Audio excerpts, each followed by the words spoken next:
welcome back to Homegrown Passion.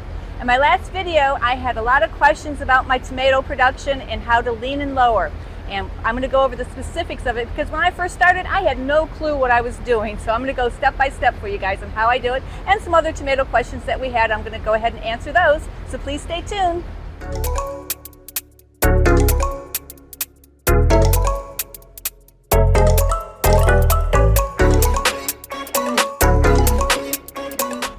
So the first thing I need to do before I lean and lower is get all this fruit off the vines, because that's going to take a lot of weight and stress off the plant, and it'll make the other tomatoes get bigger and better production. And I go ahead and harvest, I got the nice beautiful red ones here, but I also harvest the ones that have a little bit of color on them because they already have their sugars in them and they're not going to change in their flavor, but they will get redder as time goes on. So I can harvest them and keep them in the head house in the cool temperatures, and they'll get nice and red. And I'll show you how I do that in a little bit. As you can see, some of these tomatoes are nice and red. I should have got them off the vine a couple days ago, so a little bit behind. And to harvest, I use my clippers, clip them off, and then I want to make sure that I get this little stem cut all the way down. Because when I put them in my bin for when I'm harvesting to take them in the head house, they start rolling around. They like to stab each other, so this way I don't have damaged tomatoes.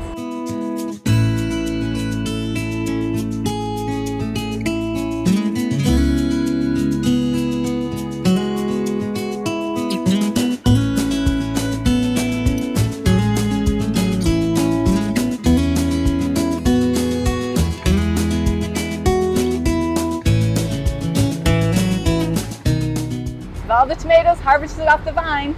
Actually, the plants look kind of naked, so I'm going to take them in and let's see how much we got. I'm going to weigh them out.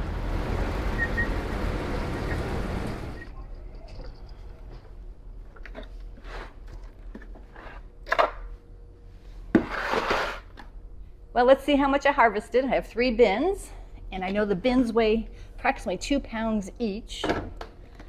Scale goes up to 35 pounds. So this says 27, so 25 pounds of tomatoes in this one. The next one, get my weightlifting exercise in here. Another 27 pounds, another 25 pounds. So we're up to 50 total of harvested tomatoes. And one more bin. It says 20 pounds, so that means there's 18 pounds of tomatoes in here. So I got 68 pounds of tomatoes today. Not too bad.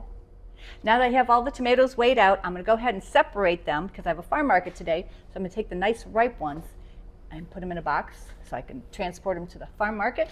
And the ones that aren't so ripe, that need a little bit more time, I'm going to put them in a separate box, and they'll stay here in the head house because we try to keep it around 68 degrees because tomatoes like a nice cool temperature in order to finish ripening up. And I don't pack them really tight in the boxes. I leave a little airspace. It seems to do better. You don't get the moldy ones when they get a little riper. So I'm just going to go ahead and separate these out and get them ready for the farm market. After I get that done, we're going to go out and do some leaning and lowering. So the first thing I want to go over is the trellis system for the tomatoes. And let's get a few terms down so everybody can stay on track with me so we don't get confused. So the one bar that goes across the greenhouse there that you can see, that I call a purlin. And then the ones that hoop over the house that the plastic's on, those are rafters.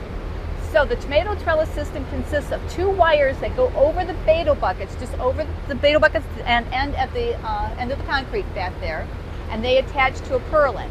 So you think, that's going to just pull on the front wall. Well, you can't have that. You got to make sure there's good tension between the whole greenhouse.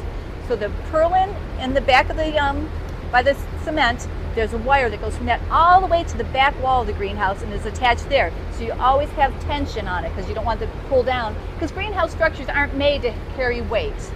So you got the 2 wires that you put your beto bobbins on. And the other thing that we have a post that actually holds up the purlin, so when the tomatoes are heavy, it doesn't pull down those purlins. So we can keep everything all supported without hurting the greenhouse.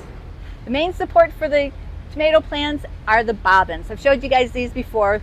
They're very inexpensive. They're like 50 cents each, and it has 40 feet of twine wrapped around it. And the reason you need 40 feet of twine is this tomato plant starts here and is all the way down at the end, so he's about 28 feet long, and he's got another 3 or 4 months to live, so I'm going to use almost all this 40 feet on the bobbin.